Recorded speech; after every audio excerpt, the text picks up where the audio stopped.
قوم عاد مقام احقاف میں رہتی تھی جو عمان و حضر موت کے درمیان ایک بڑا ریگستان ہے۔ ان کے مرث اعلیٰ کا نام عاد بن اوس بن ارم بن سام بن نوح ہے۔ پوری قوم کو لوگ ان کے مرث اعلیٰ عاد کے نام سے پکارنے لگے۔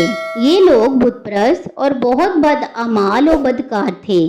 اللہ تعالیٰ نے اپنے پیغمبر حضرت ہود علیہ السلام کو ان لوگوں کی ہدایت کے لیے بھیجا، مگر اس قوم نے اپنے تکبر اور سرکشی کی وجہ سے حضرت ہود علیہ السلام کو جھٹلا دیا اور اپنے کفر پر اڑے رہے۔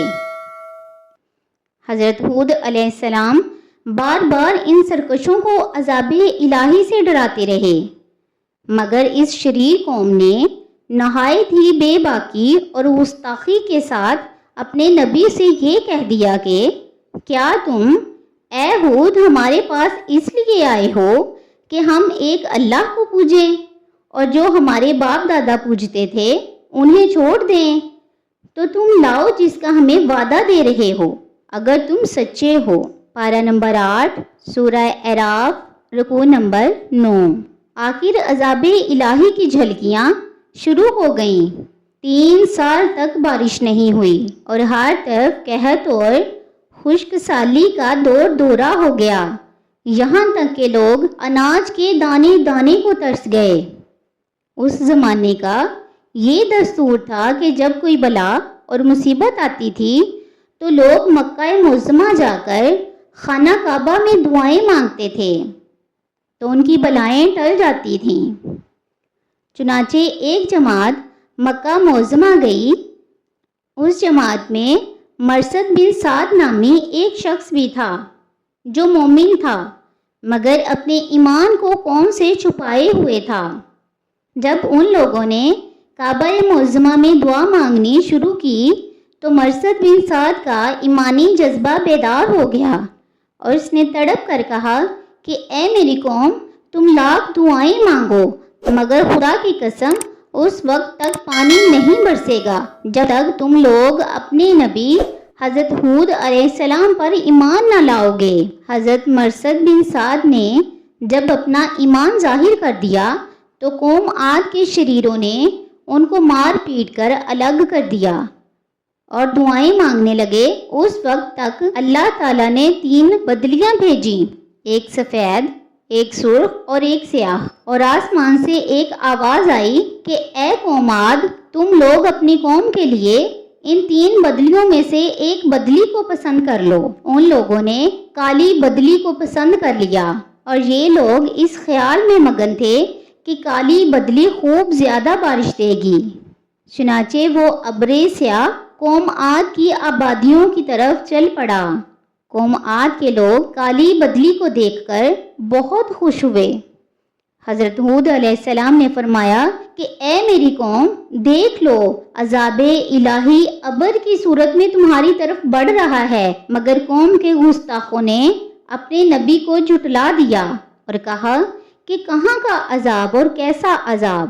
یہ تو بادل ہے جو ہمیں بارش دینے کے لیے آ رہا ہے۔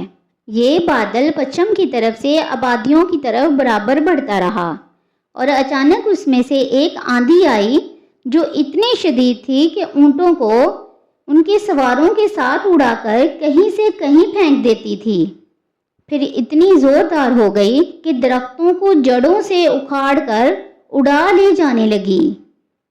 یہ دیکھ کر قوم عاد کے لوگ اپنے سنگین محلوں میں داخل ہو کر دروازوں کو بند کر لیا، مگر آندھی کے جھونکے نہ صرف دروازوں کو اکھاڑ کر لے گئے بلکہ پوری عمارتوں کو جھنجھوڑ کر ان کی اینٹ سے اینٹ بجا دی۔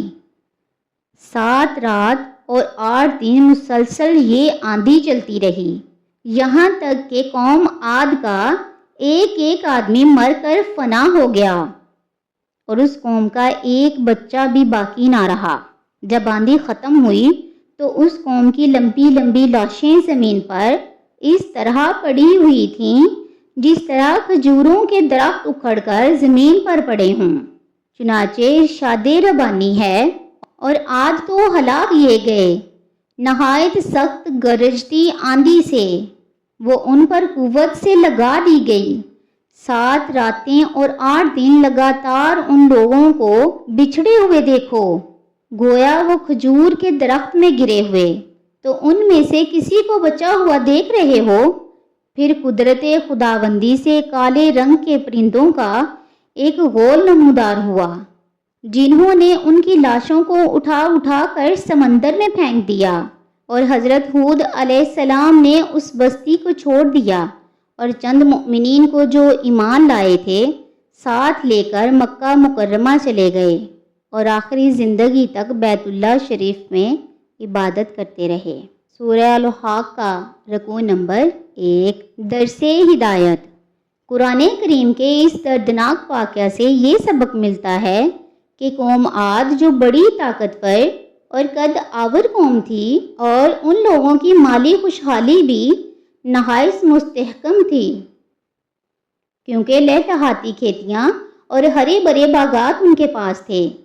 پہاڑوں کو تراش تراش کر ان لوگوں نے گرمیوں اور سردیوں کے لیے الگ الگ محلات تعمیر کیے تھے، اور ان لوگوں کو اپنی کثرت اور طاقت پر بڑا اعتماد اور سامان عیش و عشرت پر بڑا ناز تھا، مگر کفر، بدعمالیوں اور بدکاریوں کی نحوست نے ان لوگوں کو قہر الہی کے عذاب میں اس طرح گرفتار کر دیا کہ آندھی کے جھونکوں اور جھٹکوں نے ان کی پوری آبادی کو جھنجھوڑ کر چکنا چور کر دیا، اور اس پوری قوم کے وجود کو صفحہ ہستی سے اس طرح مٹا دیا کہ ان کی قبروں کا بھی کہیں نشان باقی نہ رہا۔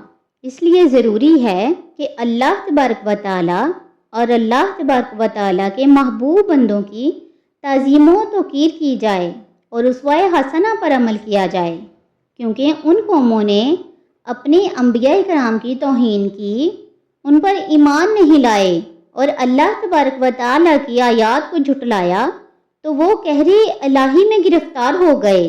قرآن مجید میں بارہا ایسی آیات موجود ہیں جن کے ترجمے یہ ہیں کہ بہت سی ایسی بستیاں ہیں جس میں رہنے والے بدکاریاں اور بدعمالیاں کرتے تھے، اور انہی بدکاریوں اور بدعمالیوں کی وجہ سے ان کو ہلاک و برباد کر دیا گیا۔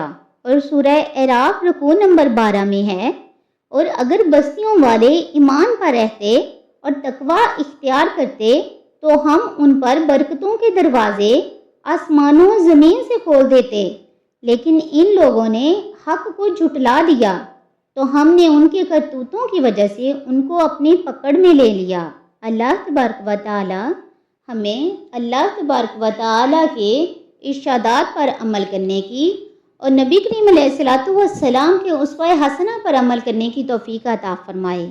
آمین۔